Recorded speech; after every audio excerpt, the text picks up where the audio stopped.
wal Bismillah untuk berbicara. Yang pertama, Tuan Haji binti Abdul Razak, dia bersama Ya Allah, ya Tuhan kami melaporkan rasa syukuran kepadamu kerana dengan lipat dan rahmat dan izin-Mu untuk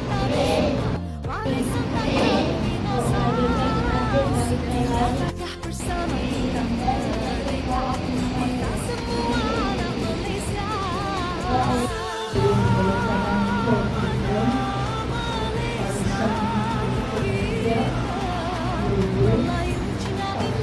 sekolah, sekolah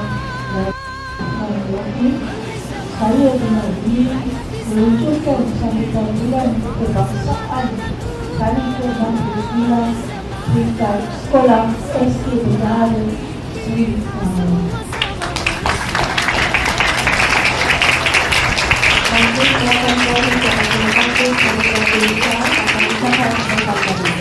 Hari ini membukukan perpaduan serta memupuk rasa cinta akan negara dalam kalangan rakyat Malaysia dengan bertemakan Malaysia Madani, kesejahteraan dinikmati.